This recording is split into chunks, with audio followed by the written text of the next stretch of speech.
нүдэн айна тэр хамт залбирцгаая. Бидний эхийн хөвлийг бүрлүүлж та биднийг тосч авч та биднэрт амьдралыг бэлгэлсэн бүтээгч бурхан аав минь таны бүтээсэн таны өгсөнээр бид нар энэ амьдралыг өнгөрөөж байхад эзэн бид нар танаас энэ нүглээс болж төрж учраа мэдгүй холдон төрж явсан тэр үед эзэн Есүс Христ та биднийг зорж ирж биднийг хайж ирж биднэрт амьдралын утгыг учрыг олгочинхэн үнний гэрлийг гин нүглийн харанхуйд төрж ирсэн биднэрт та тусгаж өгсөн тандаа баярлалаа. Эзэн тань руу таны авралын гэрлийг хараад ирсэн хүнний танаас авралыг аваад зогсохгүй таны хайр халамжид буцсан таны хүүхдүүд болж өргөгдөн авч таны хайр ирэлийг авсан билээ. Өнөөдөр эзэн минь бидний зүрх сэтгэлийг амьдруулах үгийг та өгсөн. Бидний амьдралыг сэргээх үгийг таваас өгсөн. Харин эзэн бидний зүрх сэтгэл таны өгөнд нээлттэй байж тэр үг болгоны зөөлөн сэтгэлээр итгэлээр хүлээж авах ариун сүнс эзэн бид нарт та тусгаж өгөөч. Энэ цагтын бүх бодолсон оюун бодлыг тань дээр төвлөрүүлэн эзний үгийг сонсож байхад бидний сүнсний нүдийг нээгэж бидний зүрх сэтгэлийн чихийг та нээж өгөөч. Эзэн таны нэрээр залбирanгуйж байна. Амен. За та нарын гар дээр Библи байгаа. Тэр хуучин гэрээ шинэ гэрээ ингээ бүтэн Библийг харж байгаа. Өнөөдөр шинэ гэрээ Библийн хайр хэсгээр байгаа шинэ гэрээний хамгийн эхний ном Матай номын 1-р бүлгээс бүгдээр хамт ирсэн байгаа. Матай номын 1-р бүлэг 18-аас 25 дугаар ишлэгийг уншсан. Энэ дээр ингээ гарчиг өгөх юм бол ямар гарчигтай авах вэ? Есүс мэндэлсэн. Есүс Христ мэндэлсэн тухай Матай гэдэг тийм ээ нэгэн Есүсийн 12 дагалдагчийн нэг нь бичсэн тийм ээ. Матайгийн бичсэн номыг бүгдээ сайн мэдээний номыг уншлаа. За энэ үгээр дамжуулан өнөөдөр бүгдээрээ хамтдаа Есүс нүглээс аварна гэсэн сэдвээр эзний үгийг хамтдаа хуваалцсан бодцгоё. Тэгэхээр бурхан өнөөдөр бид нарын уншсан Матай номын 1-ээс 1-р бүлгийн 1-ээс 25 дугаар ишлэлээр 18-аас 25 дугаар ишлэлээр бүгдээрээ голчиж харах зүйл нь юу вэ? Есүс нүглээс аварна гэдгийг зүрхсэтгэлдээ эзэн бид нарт хэлж байгаа нүгийг хүлээж аваасай гэж байна. Өнгөрсөн 7 хоногт бид нар юуны тухай сурсан бэлээ? Өнгөрсөн 7 хоногт бид нар эзний замыг бэлтгэцгээе гэж сурсан тийм ээ. Есүс Христ энэ дэлхийд ирж байна. Бурханаас алслагдсан зүрх сэтгэлтэй хүмүүс бүгдээрээ Бурханы илгээсэн аврагчийг хүлээж авахын тулд алслагдсан хүмүүс яг эзнийг ирэх замыг бэлтгийа. Нүглийн гимшил дотор нүглээ хүлээн зөвшөөрж нүглээ гимшсэн гимшил дотор бидний амьдралд ирээд миний амьдралыг оронгоор нь өөрчилж миний амьдралыг бүх талаар нь сэргээх чадaltaй аварч чадах чадaltaй тэр эзэн буюу тэр аврагчийг хүлээж авах эрх замыг бүгдээрээ бэлтгэцгээе гэж сурсан байна. Амен. Өнгөрсөн 7 хоногийн турш та нар зам сайн зассан уу? Амен. Зам тарьсан уу? Уртл тарьсан. Талын тарьсан уу? Ер нь болцсон уу? Дараагийн бүтэн сэдвэр Крисмас болно шүү дээ, тийм ээ. Тэр эзэн Есүс таны амьдралд орж ирэхэд зам дартан байгаа юу? Энэ 7 хоногийн турш та нараас замаа бэлдээ. Юу хийх гэсэн бэ? Бурханы хайр төрдөө бид нар 7 хоногийн турш сурсан шүү дээ. Бурхан төрүүлж, Бурхан иглээд намайг хайрлсан гэж хэлсэн шүү дээ. Бурхан иглээд хайрлсан учраас бид нар хайрладаг гэж бид нар Библи хичээлдэр сурсан. Тэгэхээр одоо яг та сууж байгаа яг тэр хэмжээгээр чинь юу вэ? Өдөр нэг ингэ сууж байгаа хэмжээгээр чинь Бурхан яасан бэ гэхлээр хайрлсан. Амен. Энэ ямар гоё үг вэ те? Энэ сайн мэдээ байхгүй. Бид нар ингээд арцаагаас ихсээгээл овоогоол ингээд сууж байгаа шин. Яг тэр одоо яг энэ дүр төрхөөр чинь Бурхан айлцээний эхнээс л яасан бэ? Хайрлсан. Хайртай. Тэгвэл одоо бид нар сэтгэл дээр гараа тавиад ингэж бодож байна шүү дээ. Хүүш өндөр Бурхан байдаг тийм ээ. Анд Бурхан байдаг. Тэгвэл тэр Бурхан намайг төрүүлээд хайрлсан юм шүү дээ гэдгийг бид нар итгэж болно гэж. Тэгвэл Библиэр тэгж бичсэн учраас. Тэгэхээр Бурхан цуглаанд удаан явсан хүнийг эсвэл сайн итгэлтэй хүнийг хайрладаг биш. Одоо яг таныг сууж байгаа тэр байдлаар чи яасан байл эзэний? Хайрлсан. Хайртай шүү. Та өнөөдөр тэр үгийг яг анх удаага сонсч байна. Тэр учраас Бурхан намайг хайрлсан. Одоо тэр бурхан намайг аврахын тулд өөрийн аврагчаа илгээсэн. Тэр аврагчийг хүлээж авах, аврагч таны амьдралд орж ирэх тэр замыг бид нар бэлтгийа гэсэн шүү дээ. Тэр замыг бэлтгэхийн тулд яагаар гэсэн бэ? Бид нар гин нүгэлтэй гэдэг хүлээн зөвшөөрч бурхны өмнө гимшлэр энэ замыг бэлтгэх хэрэгтэй. Эзэн минь та ирээч, эзэн минь та намайг авраач, эзэн минь гин нүглээ би улааж байна. Та намайг уучлаач, таны амьдралд орж ирээд оронгоор өөрчлөөч. Бид нар зам засагдах юм бол тэр газар өөрчлөлт шинжилэл хөгжил бий болно гэж сурсан шүү дээ. Тэгвэл эзэн таны амьдралд ирэх юм бол таны амьдралд өөрчлөлт шинжилэл хөгжил бий болно.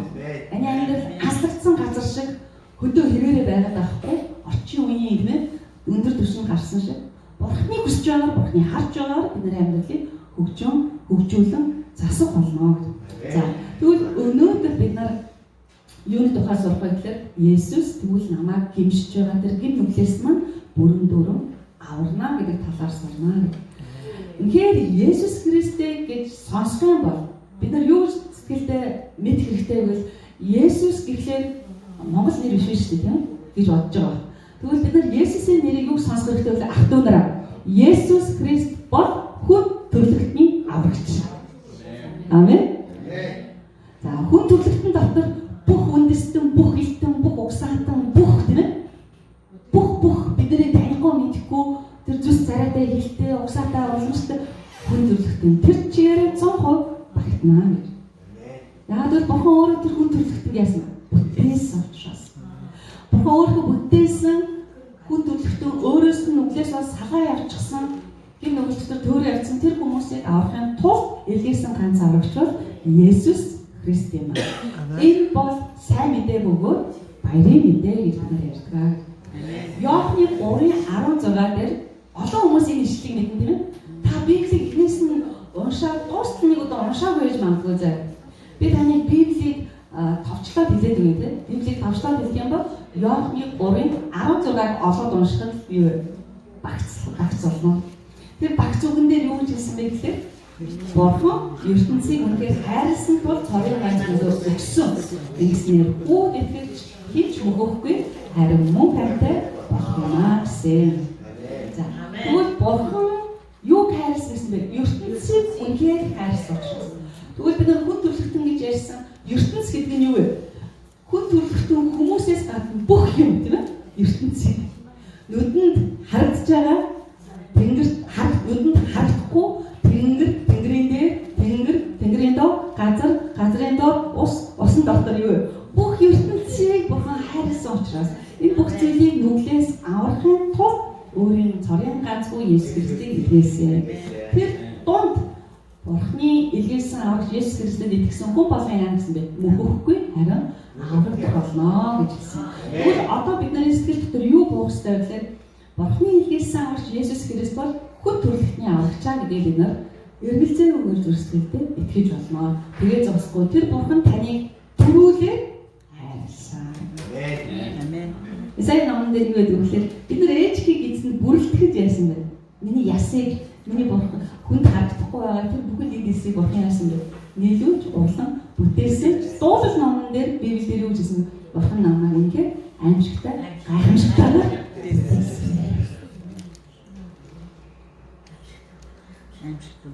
таны хажууд байгаа хүн аимшигтай биш гайхамшигтай хүн байгааз. Бурхны мотраар аимшигтай сүрж алсандаар бүтээгдсэн. Тэгэхээр гайхамшигтай хүмүүс юм. За тэр утгаараа бүгдээ хажууд байгаа нэг сайхан ингээ хэлээд тэр гайхамшигтай хүн шүү гэж энийгээ өрөөхгүй. Тэр гайхамшигтай хүн шүү. Бурхан та хайртай шүү. Юу болоо явчаа.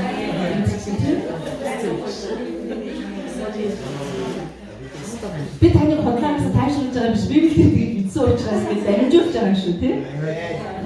Яагаад гэвэл энэ зогсож байгаад Бурхан надад тийм сэтгэлийг ингээд дараад байгаа байхгүй. Энэ сууж байгаа хүнийг болгоо миний хувьд үнээр үнхээр эрхэм гайхамшигтай амьдрал шүү гэж хэлж байгаа. Тэр учраас та нар Бурхны модөр дээр маш эрхэм үнцэнтэй гайхамшигтай гайхамшигтай эрхэм үнцэнтэй хүмүүсээ гэдэг юм. Пастрын нүдэнд яг харуулаад тийм зүрхсэл өгöd байгаа болохоор яалтчгүй энэ үгийг хэлэхгүй болохгүй шүү дээ. шүү гэдэг штэ. Чамайг үнэхээр эрхэм хүн гэж хэлж байна шүү. За тэгээ өнөөдөр бурхан биднээс гайхамшигтай үг хэлж байгаа нь юу гэхээр одоо бид нарыг эзэн бүрийн төгс нүхлээсэн нь аварнаа гэж хэлж байна.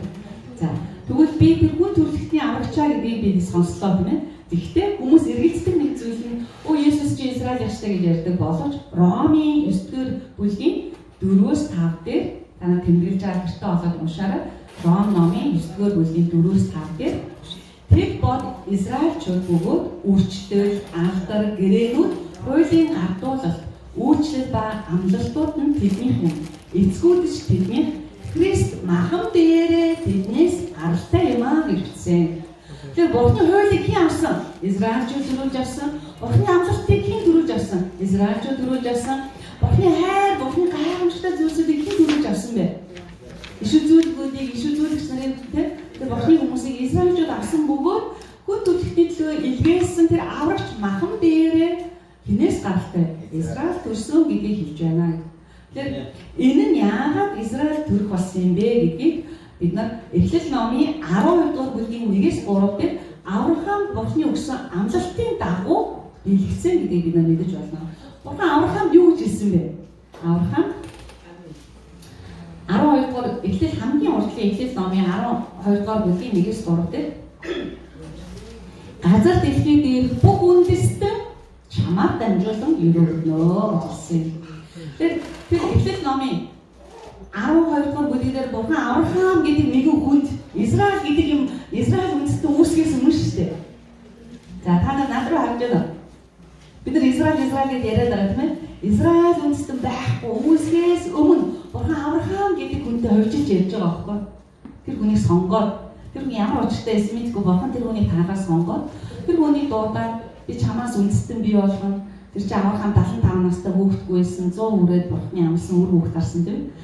100 хүрээд бурхны үр хүүхэд амлалтыг авсан тэр Авраамын үр хүүхэд 100 таатай тийм төрүүлсэн шалтгаан нь юу вэ? Бурхан амлалтаа биелүүлэхийн тулд өгсөн.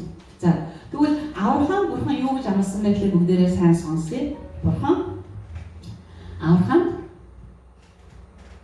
газар дэлхий дээр бүх үндэстэн чамаар дамжуулан өрөөнө гэж Авраамд амласан байхгүй. Израиль дамлаагүй Авраамд амласан. Израиль ихэхгүй байгаа шүү дээ тийм ээ. Хаа исэн болоогүй. Авраамын хүү Исаакийн хүү хин бэ? Яаков. Яаковаас ихсүүлээд Израиль гэж нэрлэгдэж хэлж байгаа шүү дээ. За. Тэгэхээр бүр өмнө Авраам бурхан чамаар дамжуулан газар дэлхийн бүх үндэстэн өрөөнө гэж амласныхаа дагуу Есүс Христ Авраамын үр дүн болсон Израилаас яасан нэмэлсэн юм аа. Амен. За тэгэхээр Есүс Христ бол бүх үндэстэн, бүх ертөнцийн аврагч бөгөөд Бурхны амлалтын дагуу Авраамын үр дүн Израилаас махан биеэрээ төрсөн юм аа гэдгийг бид нар мэдэх боллоо. За эргүүлээ бүгдээ өнөөдрийнхөө ишлэлрүү ороод харах юм бол Есүс хэрхэн мэдсэн тухай 1-р бүлгээс эхлүүлээд тэр амлалтыг авсан Авраамын удам гэж байгаас тийм. Авраамын удам, Давидын удам 1-р бүлгийн 1 дээр Авраамын удам, Давидын удам, Есүс Христийн угийн бичиг гэж байгаа. Тэгэхээр Есүс Христийн угийн бичиг, Есүс Христийн удам угсааны бичгийг бичиж явсаар байгаа Йосеф гэж орж ирсэн. За. Тэгвэл энэ Есүс Христ маань газар дэлхий дээр Израиль мэндэлсэн нь Бурхны амлалтын дагуу болсон зүйл юм байна гэж. За тэр Есүсийн мэдлэх үед Тэнгэр элч Йосеф дээр үг хэлсэн байна тийм ээ. Чи Мариаг эхнэрээ болохоос бүгд авахалзаа. Яагаад гэвэл түүний хэвлэлд хэн байгаа гэсэн бэ? Бурхны хүү. Ариун сүнсний хүч чадлаар бий болсон Бурхны хүү байгаа. Чи түүнийг авахаасаа бүгд авахалзаа. Есүсийн тухай Библиэд юу гэж хэлсэн бэ? Бүгдээрээ ишлэлээ харъя. 21 бүгдээрээ харах уу? 1-р бүлгийн 21-ийг харъя.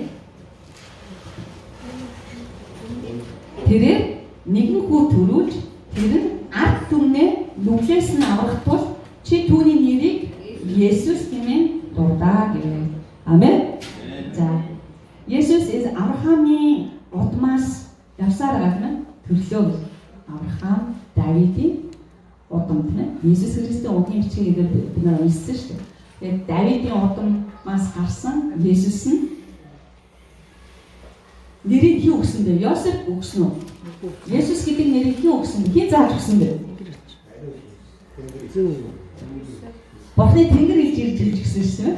Тэнгэр илж өгсөн. Тэгэхээр тэр нэрийг Тэнгэр илж өгсөн юм биш, хэн өгсөн гэсэн үг вэ? Бурхан өгсөнийг Тэнгэр илж амжуулсан. Нэр нь хэн бэ? Тэ түүнийг Есүс хэмээн нэрлээ. За, яагаад гэж хэлж байгаа юм бэ? Тэр өөрийн ард түмнийг нүглээс нь аврахын тулд юм аа. Бид нар хөвлөд үр хүүхэд ингээд байх үед үр хүүхдийнхаа ирээдүйн тухай сайн сайхан зүйл боддог тийм ээ. Энэ хүүхэд төрөөд ямар мундаг, ямар агуу хүн болох болоо гэж бид төсөөлөн мөрөөддөг тийм ээ. Тэгвэл Есүс Маригийн хөвлөд байх үед Есүс нэр өгөө гэж хэлсэн шүү. Тэр нэр нь юу байсан бэ? Аврагч. Есүс. Тэр юуны төлөө ирнэ гэсэн бэ? Өөрийнхөө ард түмнийг нүглээс нь амархын тулд ирнэ гэж хэлсэн. Бид нар хүүхдүүдийн төрөлхлөөр энэ хүн ямар хүн болох болоо гэж боддог шүү дээ. Дуучин болох юм. Солонгосууд ялангуяа нэг насны ой болохоор юм бариулдаг шүү дээ. Та нар үзсэн үү? Юм бариулах юм. Урд нь юу тавьдаг вэ гэхээр ном тавина, үзэг тавина, мөнгө тавина, утас тавина тийм юм ойдог утас. Ингээд тавьдаг байхгүй. Мөнгө авчвал яг мөнгөтэй баян болох нэ. Утас авчвал юу болох вэ? Уртудаа наслах нэ гэдэг. За манай гэрч юу болсон бэ гэхээр манай баг охин дээр тийм нэхгүй юу. Тэгээ яг хөө ээж нь Есүс итгэдэг хүн юм болохоор Библи тавьчлаа. Библи тавиад микрофон тавьчихгүй дуучин болох юм уу? Тэр ямар ч гэсэн микрофон тавьчихсан байхгүй. Тэгсэн манай охин юу авсан юм шиг мөнгө тавьсан. Тэр зөвөр янз янз жоох хүмүүсд өрхөө гэж янз янз юм байна. Тэгэхээр сонирхолтой шүү дээ. Гэхдээ яг та нарын сонирхолгүйгээр тийм Библи ярьж байгаа байхгүй. Тэгээ эхлээд микрофон авчиж байгаа байхгүй. Өө дуучин болох юм гэсэн Библи ярьж байгаа байхгүй. Тэгэхээр юу болох вэ? Пастор болох юм байна яаж байгаа байхгүй. Тэгэхээр бид нар хүүхдүүдийг том болоод энэ хүмүүст хүн хэрэгтэй ямар нэгэн зүйл хийгээд үнээр сайхан амьдраа тийм мөнгөтэй урдуудаанастай дуучин ч юм уу нэртэй алдартай сайхан амьдраасаа сайн хүн болоосоо гэж мөрөөддөг тийм. Харин Есүсийг та нар эсэргээр бодоод үзтээ. Бурхны ариун сүнсний хүч чадлаар онгон Мари эрэгтэй хүнтэй унтаагүй. Онгон Маригийн хөвлөд Бурхны хүү бүрэлдсэн байхад Тэнгэр элч түүнтэй Мариатай сүү тавьсан Йосеф хэлж байгаа байхгүй. Чи Мариатай суугаасаа бүү татгалзаа яа гэвэл энэ жинсэн болсон гэж хэлж штэ. Суугаагүй ах чинь өөр сүү тавьсан хүүхэн нь эмэгтэй тийм сүүд бүсгүй жирэмсэн болгоно гэх чинь байж болохгүй асуудал. Монголд бол байж болохгүй асуудал тийм. Израильд бол бүр байж болохгүй асуудал. Чулуугаар шидүүлж өгөх ёстой нүгэлтэн байхгүй. Тэгэхээр Йосефийн толгой нүгдээ бүр нойрон олжсон байхад Тэнгэрлж ирээд хэлж байгаа байхгүй. Чи Мариаг өөртөө авахасаа бүү татгалз. Яагаад гэвэл Мариад олдоод байгаа нь Бурхных юм аа. Бурхны ариун сүнсний хүч чадлаа. Тэгээ чи тэр түүний хүү төрүүлэхлээр нь Есүс гэж нэрлээ. Яагаад Есүс гэж нэрлэж байгаа юм бэ? Гэвчлээр тэр өөрийнхөө ард түмнийг нүглээс нь аварна гэж байгаа юм. Тэгэхээр Есүсийн хувь тавилан юу вэ? Олон хүмүүсийн төлөө үхэхээр ирсэн. Олон хүмүүсийн нүглээс нь аврахаар ирсэн гэдэг амжилттай хувь тавилан маавсан. Бид нар өөр хүүхдээ тийм юм ирээдүй бодохгүй шүү дээ. Сайн сайхан ирээдүй бодмох гэсэн шүү. Харин хилээд исэн Есүс Христийн хувь тавилан Тэнгэр элч хэлэхдээ яасан бэ? Өөрийн ард түмнээ аврахын тулд түүний нэрийг Есүс буюу аврагч гэж нэрлэе гэсэн. За.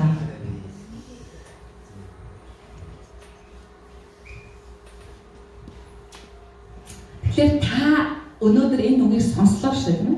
Есүс Христ Бурхны ариун сүнсээр онгон Мариагийн хөвлөнд бүрэлдсэн тэр Есүс Христ өөрийн ард түмэн буюу энд сууж байгаа бүх хүмүүсийг нүглээс нь аврахын тулд ирсэн аврагч болсон эзэн юм а гэдэг энэ үннийг сонссон учраас та бас түүнийг итгэж хүлээж аваад нүглээс аврагдаж Бурхны аврал өрөөлөх хүртээсэй гэж хүсэж байна. За дахиад унших юм бол та нар Библийг хардаа Матай номын 1:21 дээр нүглээс аварнаа гэсэн үг байгаа. Өөр юм бичээгүй. Автонороо Бурхан өөрийнхөө аврагчийг тэгж ажил болгож явуулахдаа маш чухалчиж ажил болгож энэ дэлхийд илгээхдээ гол зорилго нь юу байсан бэ? Нүглээс.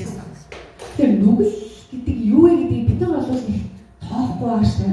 Бурхны хайрт хүмүүсийн амьдрал ингээ бугларцсан байгаа хүмүүсийг үлдсэн байгаа хүмүүсийг барьсан байгаа энэ нүгэл гэж бидний мянган удаа сонсооч тоодгүй энэ зүйл Бурхны хувьд ямар асар их ноцтой бидний эсрэг байгаа дайсан бэ аюул вэ гэдэг эзэн мэдж байгаа учраас нүглээс аврагчийг бид нэтлээ илгээж байна гэж бодглоо бид жоохон юу одоо бодож байгаас илүү ноцтой бодох хэрэгтэй.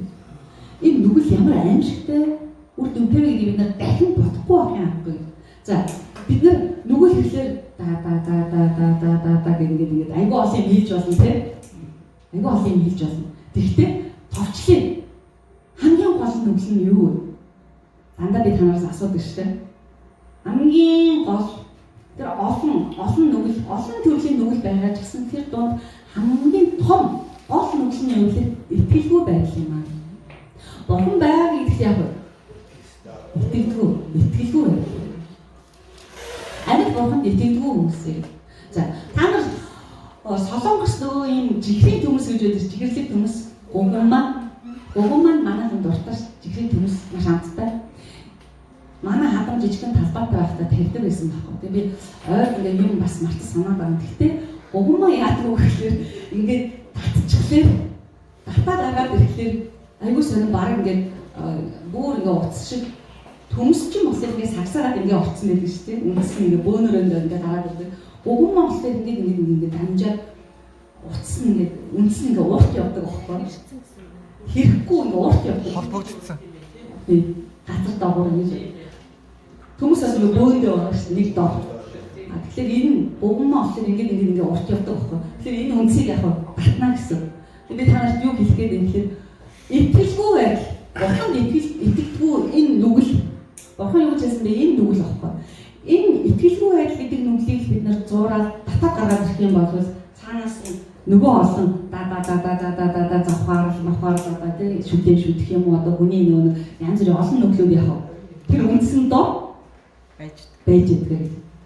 Тэгэхээр бурхан итгэдэггүй бурхнаас айдгүй хүмүүс юу химэн шүтэн завхаар мó архитан завхуурн дуртай хийсэн дургу хийсэн хүлээдэж хийсэн хүлээж хийсэн янз бүрийн нүглүүд чи хаанаас гарчгүй. Тэр үндсэнд ингээ үрд доошоо ингээ хамт ургацсан байна. Толгой нь юу вэ? Итгэлгүй. Бурханд итгэдэггүй хүмүүс өөрөөр дуртайдаа хийн, дургуудаа хийн, уйлж хийн, инээж хийн тэрийг ойлгож байгаа юм тийм. Хуаны хэрэг, завхаар, хүчин бүх юм заримдаа дуртайд байж байгаа хүмүүс байгаа, дургууд байж байгаа, үзэн ядалт хардал бүх юм энэ итгэлгүй байдал дотор үргэлжилж байгаа байна. Тэр товчлоод хэлэх юм бол тэр дотор хамгийн гол бурхны өмнө хамгийн дургуй нүгэл нь юу вэ? Итгэлгүй байдал. Тийм учраас тамиг татдаг учраас бурхан дургуйц ч юм уу, айхууд учраас дургуйц, завхаарч байгаасаа дургуйцж байгаа юм биш. Итгэлгүй учраас бид нар энэ амьдралаас энэ бүх нүгэл яав. Урагч байна гэдгийг хэлж байгаа юм. За, Библийг бид нар харах юм бол та нар тэмдэглээрэй заа. Иохны 16-гийн 8-9 дээр хэлсэн байгаа. Есүс 16-гийн Иохан номын 16-гийн 8-9 дээр ишлэлдэр Есүс ингэж хэлж байгаа байхгүй. Би тэр ишлэлийн талыг хэлж байгаа. Гол үгийг хэлж байгаа заа.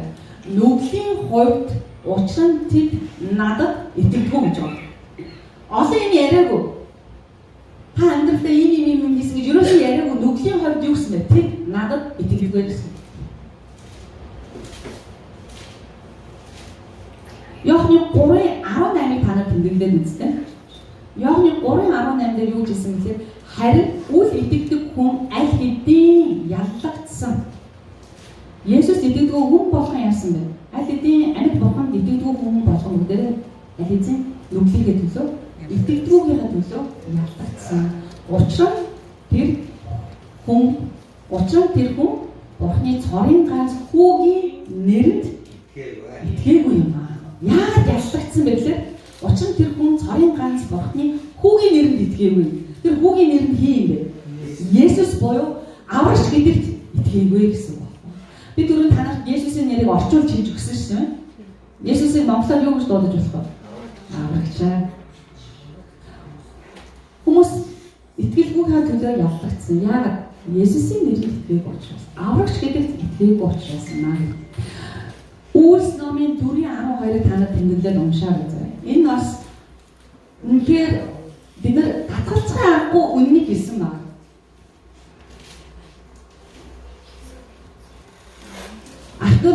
энэ цаг намайг сонсож байгаа дараа намайг сонсох хүмүүсийн хувьд тааламжтай байна уу, тааламжгүй байна уу? Библи ингэж хэлсэн учраас энэ үннийг бид нар тодорхой тунхаглахаас өөр аргагүй нь юу гэхээр Үйлс номын 4:12 дээр өөр хэний ч дотор аврал үгүй. Учир нь бидэнд аврагдаж болох өөр нэр Тэнгэрийн доор хүмүүст эс өгөгдөө гэж хэлсэн байна.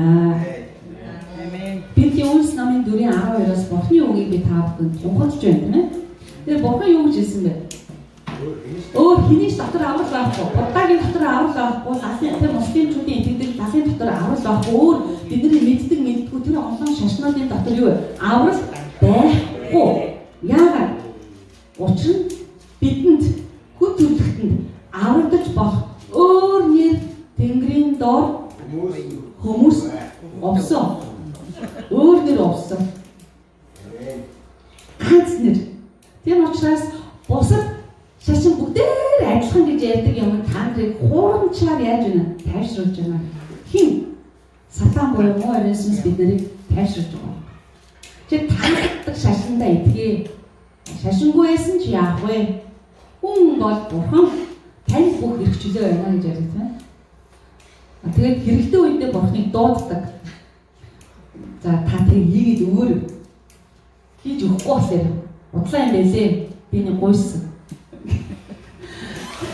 Тийм Бурхан байж болох уу? Тэгвэл тэр чинь Бурхан биш үү гэдэг. Бурхан миний дураар ажил хийдэг бол тэр Бурхан мөн үү? Ах トゥ нар бүгд шодрог байл та тийм. Яаж бодсон тийм. Бурхан миний дураар байх шиг ёстой юм уу? Аль ирэх хөвчиг тийм. Тэгэхээр Библиэлд сайн хэлсэн өөр хэний ч дотор аврал өгөө учраас бидэнд авралж болох өөр нэр Тэнгэрийн доор хүмүүс эс өгөгдөө. Тийм учраас та нар өөрсдөө тэгж эдгээ зогсохгүй. Хүмүүсийг тийм яриа ярих юм бол тэр бишээ, тийм бишээ гэдэг тийм төрж байгаа хүнийг бүр төөрүүлээд ихтэлгүүр хаана байгаа гэдэг тэгэхээр энэ замаарч явсан бол тэр замаарч явсан болсон гэж явуулж болох уу? Тойрж байгаа л олсон гэдэг чинь тийм. Бид нар төрж байгаа хүмүүсийг төөрүүлээ явуулж болохгүй шүү дээ. Хүн надаас асууж штэ. Бүх шашин адилхан тий гэд нөгөө хүн чинь бас ингээ эргэлзэж асууж штэ. Тэгэхээр тэр хүний бодоод тийм ээ гэж хэлж болох уу? Библиэлд тэгж бичээгүй гэдэг юм аа гэж хэлэх хэрэгтэй тий. Төөрөж болохгүй шүү дээ. Эхлүүрээр ийшээ явахлаар тий баян ушаа орно, ийшээ орвол зүгээр орноо зааж хэрэгтэй. Тодорхой бид нар тий хүмүүст төөрөлдөж болохгүй.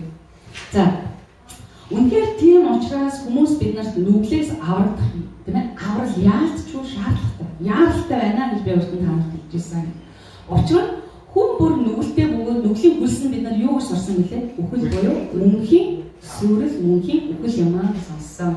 За та нар ахаад тэмдэглээрээ Ромын 6:21 дээр тэгэхэд та нар одоо ичиж байгаа зүйлсээс ямар үр жимс авсан бэ гэж асууж байна тийм ээ.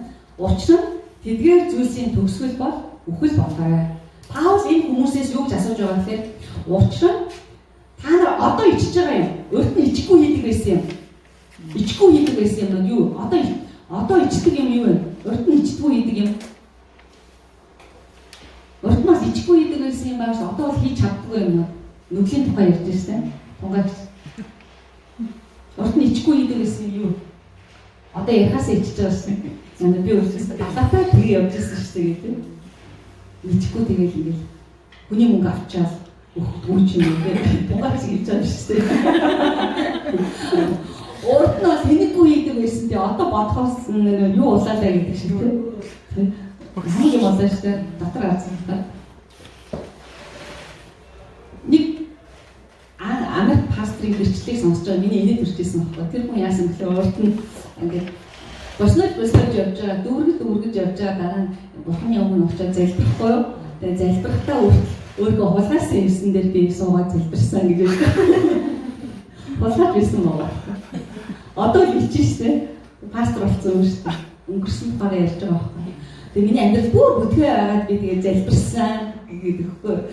Тэгээ та нар би тэгээ өөрийгөө хулгайсан ирсэн дээр суугаад залбирсан байхгүй юу? Тэгэхээр энэ Паулын хэлж байгаа зүйл юу гэхээр өөрт нь тийм ээ та нар одоо ичиж байгаа зүйлсээс ямар үр жимс авлаа. Тэр зүйлүүдийг хийж амьдарч явах, архиудаг байхдаа, завхаардаг байхдаа Бурханаас инээхгүй тийм. тэнд хор ботгож явахдаа ямар үр жимсийг хангаслаа. Тэр бүх зүйлийг чинь төгсгөл бол бүхэл болоо гэж Библи хэлсэн байна. За энэ бол жоохон гайгүй, дооцсон гайгүй, бүр хатуу дооцтой юм та нар уншаад үз. Матай номын 5 дугаар бүлгийн 29-с 30 дээр хэрв баруун гар чинь ингээд байхгүй байсан дээ гэж байгаа байхгүй. Яагаад? Дээр хамт харъя. Матай 5-ын 29. 5-29. Баруун нүд чинь чамаа бүдрүүл. За 29-аас эхлүүлээд уншия. Баруун нүд чинь чамаа бүдрүүлнэ гэдэг нь юу гэсэн үг вэ? Нүгэл хийв. Тэр энэ яг зүүрэлж лээсэн байх л мэдээж баруун нүд нь хараа зүүн нүд нь хараагүй гэж байгаа хэрэг шүү дээ. Зөвхөн ингэ харцсан юм болоо тийм. Ингэж харсан юм болоо. Шахаж харсан гэж магадгүй тийм. Айлын сонгоор шахасан юм уу? Юу шахасан юм? Зөвхөн харсан юм уу?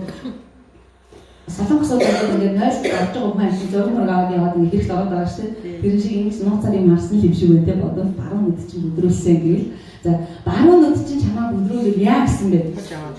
Ухаад авчих гинэ. Энэ яг ав хайчих гэсэн үг үү? Аниё. За дараа цаашаа тэгээд учир нь чи бүтэн бие чинь там хайснаас ихний чинь байхгүй чанар байлээ. Баруун гар чинь чамаа бүдрүүлвэл яа гэсэн бэ? Баруун гар чинь яасан бэ? Юм авсан байх тийм. Тооцсон. Нэг янз янзын юм хийсэн, баруун гараа юу хийсэн, янз янзын юм хийсэн биш. Тэгээ баруун гарыг юм дийлэх хүмүүс солгоо биш баруун гараараа юм хийдэг учраас тийм. Хор найруулсан лөө янз янзын юм хийсэн энэ гараа. За баруун гараараа чи нүгэл үйлдсэн бол гэсэн үг. Яа хэрэгтэй гэсэн бэ? За тэгвэл дандаа зүүн гартаа хүмүүс сууж явах юм шүү дээ. Манай зөвлөн дандаа зүүн гартаа хүмүүс сууж явах юм шүү. Өөрөөр нь бид нар тийм юм хийсэн учраас за учир нь бүтэн бие чинь там цагснаас эрхний чинь нэг нь байхгүй чам дээр. Нэг осондоо юу гэсэн үг вэ гэхээр та нар нүглийг тэрхлээ үзэн ядаа гэсэн. Нүгэл хийж бүтэн биетэй там дунжааснаас гараа тасч байгаа хэмжээнд шаналж, хөвшиж, бүхний өмнө зөв амьдраа гэсэн үг байна. Тэг татгалзаа гэсэн. За тэгэхээр нүгэл бид нарыг ямар хангалттай там дунгааж чадж байна гэдгийг та нар ойлгож байна уу?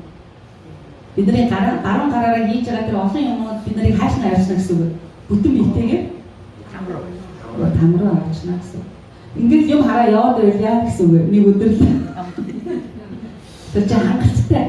Ингээд нууцаар гэсэн шүү дээ. Нууцаар янз янзын юм хараад үзэл ингээд яваад байгаа болов нэг мэдээ тэр чинь хангалттай таныг тэр нүгэл чинь хангалттай таныг сүрүүлнэ гэж байна. Тэр нүглийн тухай ярьж байна. За Эфес номын 2:1-ээс 3 дээр мөн бусдын адил бид тийм учраас бидний хийдэг энэ нүглээс болоод бид нар төрөлхийн уур хилэн хүртэх хүүхдүүд байсан. Баруун гараараа хийж байгаа юм ингэж харж байгаа юмнаас болоод бид нар юу хүртэх хүмүүс байсан бэ? Төрөлхийн угаасаа Бурхны уур хилэн нүглийн шийтгэлийг хүртэх байр суурь байсан гэж хэлж байна. За ахаад тэмдэглээд аваарай. Би нарыг завтаа үедээ дахиж уншаарай гэж хэлж байгаа тийм. Колосай номын 3:5-аас 6 дээр энэ нь садар, самун, бузар байдал, тачаал, муу хүсэл, шунхаарал болох шүдэх явдал юм аа. Эдгээрээс болж Бурхны уур хилэн дуулуургүй хүүгүүдээр ирэх болно гэж. Тийм учраас ах トゥ нараа бидний энэ аимшигтай нүглээс Есүс яа гэсэн бэ? Аварнаа гэж хэлсэн. Яг л бид нар хилээд авчин энэ баруун гар яваал энэ хилээд авчин энийг хийгээл тийм ээ. Хинч намаа энгийн нүглээс аврахын аргагүй учраас тэр тамийн шийтгэлээс Есүс Христ биднийг аврахын тулд ирсэн. Есүс биднийг тэгвэл хэрхэн яаж аварсан бэ гэдэг бүгдээрээ харцгаая. Христийн үхлээр бид нар нүгэл ба нүглийн шийтгэл мөнхийн зовлон тамаас аврагдсан. Ром 4:25-ыг та нар тэмдэглээд уншаарай. Ром 4:25 дээр Есүс бидний нүгэл хилэнцээс болж тушаагдсан бөгөөд бидний зөвтгөлийн төлөө амьлуулагдсан.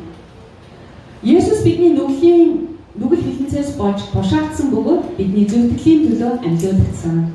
Ах トゥ нараа та боддоо Есүс хэний нүглээс болж тушаагдсан гэсэн бэ? Заглагаа дээр цовдлогдсон Есүс хэний нүглээс болж тушаагдсан бэ? Бидний нүглээс болж, таны нүглээс болж тушаагдсан бөгөөд яасан гэж хэлсэн бэ? Бидний зөвтгөлийн төлөө тэр бурснаасаа 3 өдрөө дахин амьсан. Бидний өөрийнхөө өглөөр нүглээс бидний нүглийн шидэглийг үүрхлээ штэ. Баярын цовдлох төстэй, би тэнд цовдлох төстэй. Есүс бидний өмнөөс тэр золиослогдод цовдлогдоод бидний нүглээс яасан бэ? Чөлөөсөн. Үгсэн хүн нүгэл хийж чадах уу? Үгсэн мөрчөө нөгөө баруун гарч яхаа өдлөх үү? Үгсэн уу дахиад өдлөх үү? Үгсэн уу яах вэ? Нүглээс чөлөөлөгдөв. Тэгээ заалмаа дээр Есүс миний өмнөөс үгснээрээ намайг яасан бэ? Нүглээс чөлөөсөн. Есүс дахин амьснараа юу вэ? Урсгасан цусаараа бидний гэр нүглийг уучлсан, бидний аврагч, бидний эзэн гэдгийг харуулсан дахин амьсан. За, үргэлжлүүлээ бүгдээрээ 5-6 уншаа. Ромын 5-р бүлгийн 6 тэмдэглэлээр хурдан уншиж чадах хүмүүс нь хайгаад уншаарай. Ромын 5-ын 6 дээр бидний сул дорой байх үед Христ тогтоосон цагт бурханлаг бус хүмүүсийн өмнөөс өгсөн билээ. Тэгэхээр бид нарыг сул дорой гэр нүгэл дотроо амьдрал сул дорой байх тэр үед Христ тогтоосон цагт тэр хизээ үлээ 2000 жилийн өмнө. Тэгвэл надаас өмнө юм биш гэж бодож магадгүй тийм ээ. Гэхдээ та ч гэсэн яасан бэ? Хамрагдаж байгаа гэж. Тогтоосон цаг Есүс хэний төлөө өгсөн гэсэн бэ? Бурханлаг бос хүмүүсээ. Тэр хүмүүсийн төлөө өгсөн. Ром 8:3-ыг тэмдэглээд уншъя бүгдээрээ. Ром 8:3 дээр тэр өөрийн хүүг нүгэлт махан биетэй адил байдал нүглийн тулд илгээж махан биеийн дотор нүглийг шийдэглээ гэж хэлсэн. За, ах トゥ нараа залмай дээр цовдлогдсон Есүс Христийн бие зовж тарчилж цавдлуулагдсан нь Бурхан юу хийсэн бэ гэхээр түүгээр дамжуулан нүглийг яасан шийдгсэн. Нүглийг шийдгсэн. Колосой 2-р бүлгийн 14-өөс 15 маш чухал ишлэл юм шүү. Та гэртээ очиод ханан дээр наачаарай. Колосой 2-р бүлгийн 14-өөс 15 шинэ гэрээний Колосой 2-р бүлгийн 14-өөс 15. За танаа гэрээр орлоор би хайшгүй. Тэглээд нүг гарна хөдлөж байгаа юм тийм.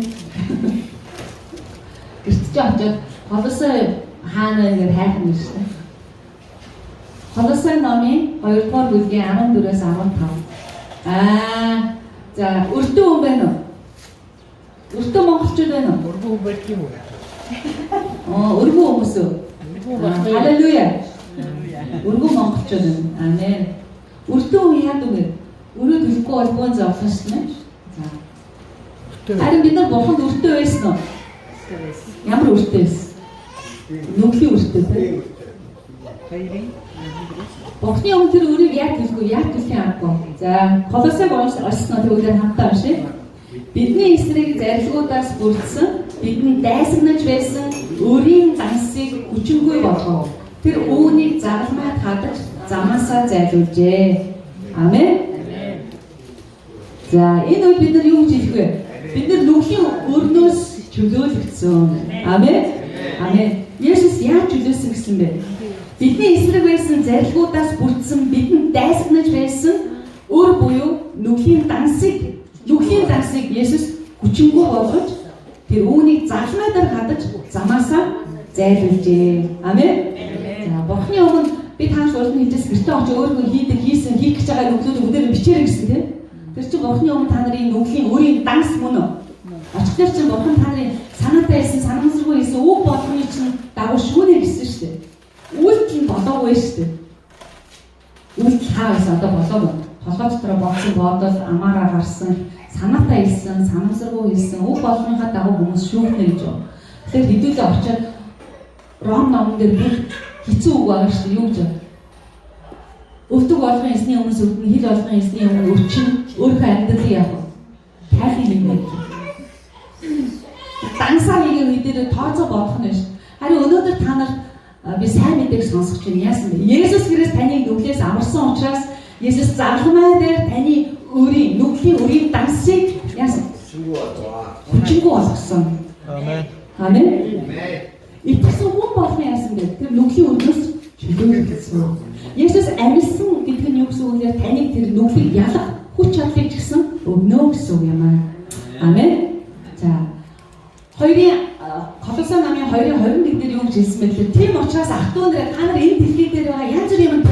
орчдөг доо. За, Есүс идэвхтэй цуглаанд явдаг мөртлөө янз бүрийн юм ярьдаг хүмүүс байна. Хүмүүс сайн сонсож байгаа. Янз бүрийн ярьдаг, янз бүрийн юм бодож айдаг хүмүүс байна. Ингээд сайхан чихээ ингээд дэлбэлж байгаа сонсоор.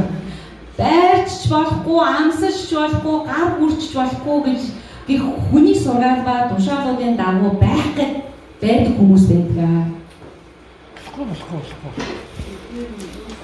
Нүүдэг өдөр, өсөө засдаг өдөр, засахгүй өдөр, гарддаг өдөр. Бүх юм давхарцсан өдөр гэж та нар янз янзын юм ярьдаг хүмүүс байдаг тийм ээ. Итгэсэн мөртлөө муу өдөр гараа авчлаа ч гэх юм уу тийм. Надад даанч тийм бахаа пастор битгий гараараа гэдээсэн чинь. Тэр тэрнтэйгээ зүүрлээд ингээд төөрцөн ингээд айц дотор тийм. Тэр зүйлээс төлөвлөдөг хүмүүс байдаг. Тэгвэл Библийг бүгдээрээ гүйцэж уншиж дахиад байрч, амсаж, гар бүрч болохгүй гэх хүний сургаал гэсэн маач.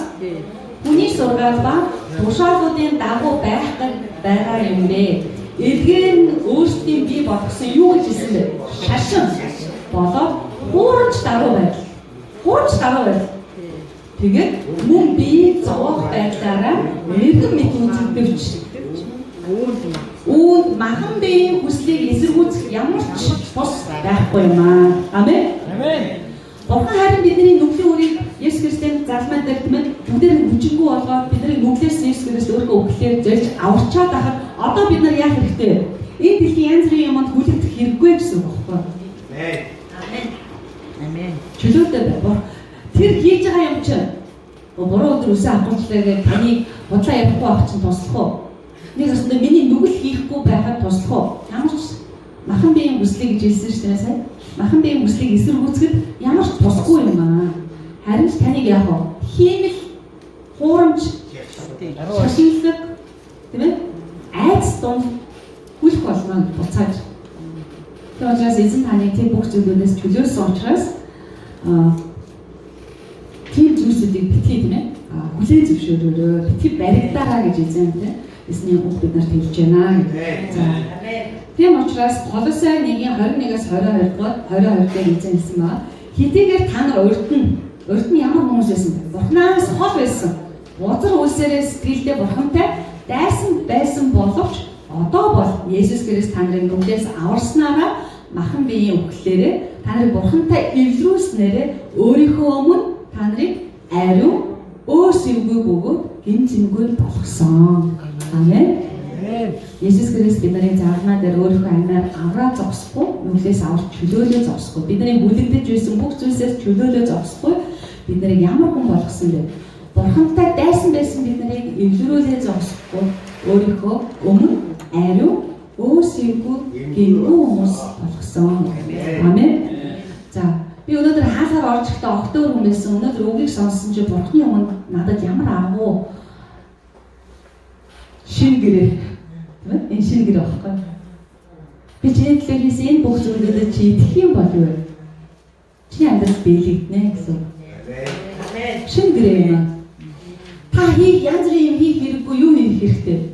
Хэмшээ. Тэр аврагчийн нэрэнд буюу Есүс Христ итгэв. Тэгвэл төгсгөлт нь хэдүүлээ нэг гайхамшигтай үг сонссон шүү дээ. Өнөөдрийнхаа Библийн ишлэл рүү харах юм бол төгсгөлийн ишлэл дээр 23 дээр Матай номын 1:23 дээр харагдуу онгон бүсгүй хүүхдтэй болжгүй төрүүлнэ. Тэгээд тэр түүнийг хэн гэж нэрлэсэн бэ? Эммануэль. Есүсийн хоёр нэр гарлаа шүү дээ. Есүс гэж аврагч гэж дуудаарай. Жилээ зогсохгүй. Тэр онгон эмэгтэй хүүхдтэй болон түүнийг хэн гэж нэрлэсэн байдаг? Өөр бас нэг нэр гарч ирсэн. Эммануэль. Эммануэль нь болохоор орчуулах юм бол яа гэсэн бэ? Бидэнтэй хамтгүй Бурхан. Тэгэхээр Есүс гэдэг нэрэнд нь би итгэх юм бол эзэн намайг нүглээс авгаад өөрийнхөө өмнө зөвхөн ариун өөсөйгүй нэгэн болгоод Бурхан одоо яа гэсэн бэ? Чамтай үргэлж хамт байна. Амен. Хуучин гэрэн дээр юу гэсэн бэ гэхээр ингэж хэлсэн ба. Бурхан тэдний бурхан болж, тэд Бурханы ард түмэн болж, Бурхан өөрийн хүмүүсийн дунд оршуулно гэж хэлсэн. Тэгэхээр өнөөдөр бид нар төөрч бодож явах хэрэггүй. Өнчийн хөгжүүлцгийг явсан бид нар Есүс Христээр дамжуулан нүглээсээ аврагдаад Бурханы өмнө өөсөйгүй ариун нэгэн гэж тооцогдоод одоо Иммануэль буюу бидэнтэй хамт Бурхан, Бурхантай хамт амьдардаг ариун нэгэн болно гэдэг. Тэр хүмүүсийг бид нар хэн гэж хэлдэг вэ? Ариун хүмүүс буюу Христэд итгэгч нар гэж хэлдэг юм аа. Амен. За, Иммануэль гэдэг нэрийг та битгий мартаарай. Бурхан надтай хамт байна. Эзэн үнэхээр тэр хаадын хаан дээдийн дээд оршин байсан бүх зүйлийг хаяад доор газар хүний биеэр тийм ээ эрэхтэй бидний дунд Иммануэль эзэн болж ирсэн. Бурхан хүний биеэр өөрийн ард түмний төлөө ирж тэднийг нүглээс нь авч өөрийн цусаараа бүх бузар зүйлсээс нь угаан цэвэрлэж зөвтгөө зогсохгүй Бурханы ариун хүмүүс гэж нэрлэж дуудах болсон. Эзэн тэдний дунд нутаглана. За, Матай номын 28-ын төгсгөл дээр эзэн юу гэж амласан бэ? Харагтун үеийн төгсгөл буюу энэ дэлхийн төгсгөл хүртэл таны амьдралын сүүлчийн өдөр хүртэл би та нартай үргэлж хамт байна. Амен. Иммануэль эзэн. Иммануэль эзэнтэй хамт байх юм бол бид нар яг Бурхан надтай хамт байвал би хамаагүй амьдарч болох уу? Би Бурхан таалагдахаар ариун, зөв, шудраг, даруй зурсгал дотор эзэнт найдан залбирал донд амьдрахыг эзэн биднээс хүсэж байна. Еврей намын 13:5 дээр бид нар Библийн хичээл дээр уншсан шүү дээ. Бурхан ингэж хэлсэн байгаа. Би чамайг хизээж орхихгүй, би чамайг хизээж мартахгүй. Иммануэль эзэн. Өнөөдөр тантай бас надтай хамтаа байна.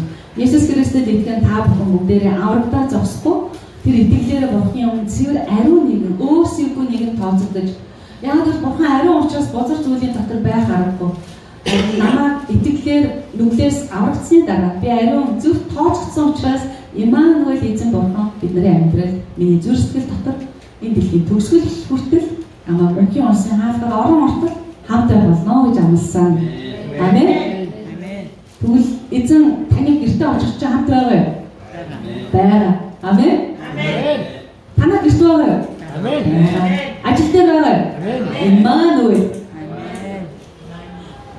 Та шаналж явах үед яг Иммануэль эзэн тантай хамт байгаа. Та баярлж байгаа үед гэсэн Иммануэль эзэн хамт байгаа. Би учраас та өнөөдөр эсвэл ганцаараа юу? Ани юу? Та ганцаараа биш Иммануэль эзэн надтай хамт байна. Учраас та бүхний зүрхсэд үргэлж тэр хайраар тэтгэгдэн хүчтэй зоригтой Бурхан таалагдахаар эзэн таныг зөвхөн ариун хүмүүст тооцны дараа амьдраасай гэж хүсэж байна. Та үнээр эзэн үгс ариун сүнсний хүч хаал дотор эзний гэрчлэн амьдрагч нар болцгоё. Тэнгэрлэг эзэн тандаа баярлалаа. Өнөөдөр таны ариун үгээр дамжуулан эзэн минь та бидний нүглээс аваад зогсох. Эзэн та Иммануэль эзэн болж бидний үүр нөхд бид нартай хамт байж өөрийн зөв шударга ариун амийн замаар мөнхийн улсын хаалгаар орон ортолоо бид нартай удирдах бидний зовсон үед, бидний өвдсөн үед, бидний ганцаардсан үед Иммануэль эзэн бид нартай хамт байхын тулд бидний төлөө ирж нүглээс аварсан хандаа талархаж байна. Эзэн бид нар энэ үнний талаар сонсоод орхих нэгэн биш. Энэ гайхамшигтай амралтын тухай, энэ үнний тухай эргэн тойрон байгаа олон бидний хайртай хүмүүс болно. Бидний найз нөхөд эргэн тойрон бүх хүмүүст сайнаар гэрчлэхэд бидний аманд таны ариун үгүүдийг тавгуулж эзэн Есүсийн нэрээр залбирanгуйж байна.